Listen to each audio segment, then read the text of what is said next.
Recording. Hello, my fellow YouTube users. My name is Ryan the King of Kings 87, and I'm here to talk to you about Lobo and his new movie. Now, the thing I'm trying to accomplish with this video is hoping that people will give the Lobo the movie a chance. Because if the Lobo movie is a success, it'll open a lot of marketing doors, and could even possibly revive his comic book series. Now, first of all, who is Lobo? Now, Lobo is a Zarnian. He was originally from the planet Zarnia, and that planet ended up being extinct by Lobo's own hand due to the fact that he invented some chemical concoction and practically poisoned the whole planet. Now, nowadays he is a bounty hunter, and he's practically a criminal in most cosmic systems. He is also known by a few nicknames: the Main Man, Bowmaster Frag, Mr. Machete, and the Scourge of the Cosmos. Now, what makes Lobo awesome? I mean, what separates him from other heroes?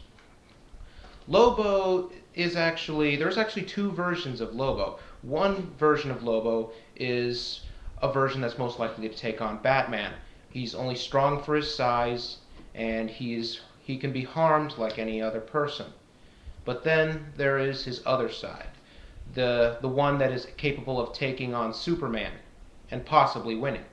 He is super strong, he has practical invulnerability, super sense of smell.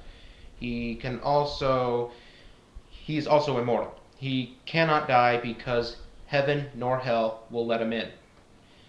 Now, Lobo is also awesome because of his one-liners. He is a token of great humor in the comic book world. He's even done he's even done some videos there's this one movie from a fan. Well, he was a student at the AFI, and it was called the Lobo Paramilitary Christmas Special. It's actually on YouTube right now. And so you can actually just look that up, and you can probably see the basics of what Lobo is.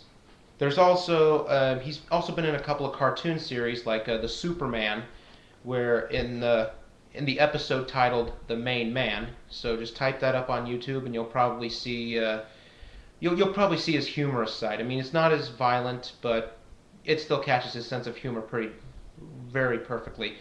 There's also the other one, the Justice League, Hereafter, where Lobo makes an appearance after Superman supposedly dies, and decides to take his place and actually fights one of Superman's villains and totally kicks his ass.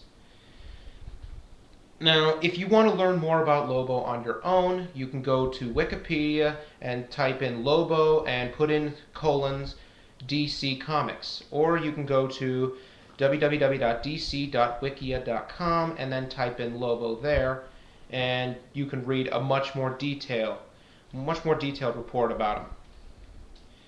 Now, about the movie.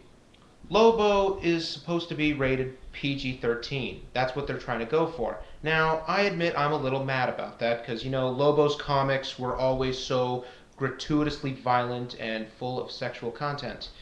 Now, however, the DC fan base for their movies is practically 13 to 18, which means that if they were to make it a rated R, they'd have to cut out the most of the fans of the DC comics. Now, however, it would let the Lobo fans in.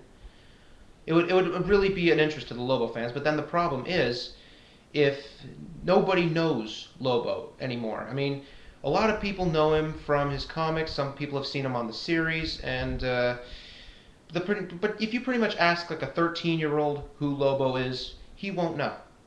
So try and explain to this kid who Lobo is.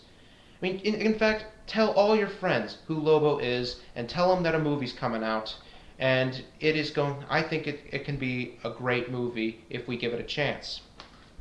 Now, why did Lobo get a PG-13? Why is it going for a PG-13 rating besides the whole DC fan base? Well, the thing is, Lobo can actually sneak in a few things of content that could actually be beneficial to the fans. Like, when you read his comics, you'll notice that he says the word frag or Bastich, Fetal's Jizz. I mean, those, frag, of course, is like probably a euphemism for the word fuck. So, the moment you say the word fuck, you get a rated R movie. I mean, even if you say it once, it's a rated R movie. So with him saying the word frag, he's getting by the censors. And so you're actually, it's like actually hearing him say the word fuck without even saying it. Now, Bastich is like a cross between bastard and bitch. Now, I like that. Fetal's Jizz, I never really heard that much about that word, but you pretty much can guess what it is. And the fact is, an alien gore. Now, alien gore has been somewhat of a cross line between regular gore.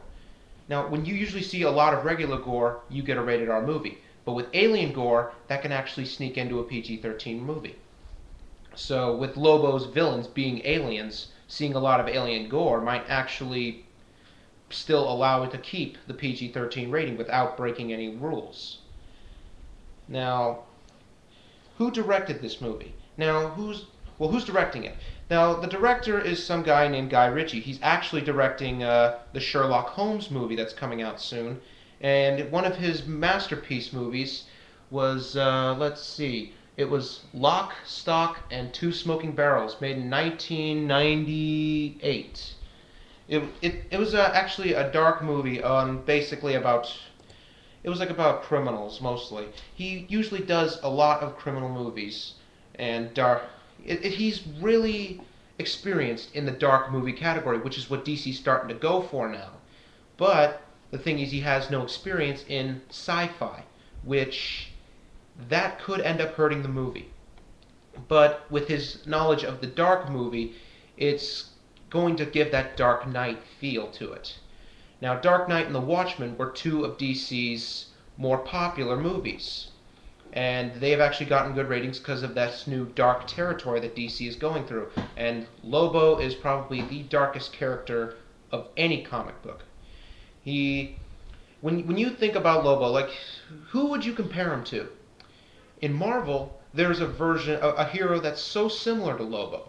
They call him Deadpool. He is a mercenary with, let's just say, he's got a lot of funny one-liners, and he's technically insane, which makes him and Lobo pretty much like brothers in a different comic book sense of way. I mean, if you want to compare him to films, he's probably like the cross between John McClane and John Rambo. But if you want to make him feel like a video game character, then Duke Nukem would probably be my best answer for that.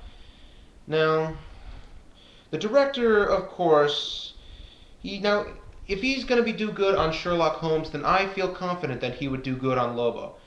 Now, as for the actor for Lobo, I would have to think, the person I would pick mostly is probably The Undertaker from WWE. Now, I haven't seen WWE in a long time, but I do remember The Undertaker. He was a big guy, and he had a low voice, and he had that long hair, and he's not awesome in black. So that guy could definitely play Lobo. But of course, he hasn't had much acting experience. The only acting experience he's had was in that Dirty Harry reenactment for a commercial. So if you're interested in the movie Lobo, or if you just think Lobo the movie is not going to work, just try and give it a chance. Try to see it, and because we need the money to make Lobo sequels, and it can possibly revive the comic book series and make all the things that Lobo has accomplished in the past be reborn. It can actually introduce a new wave of fans to it as well. So you can actually, by listening to me, by telling your friends, by showing this video to your friends, and by telling all your friends about who Lobo is and what he does, you are actually going to be promoting a possible good movie.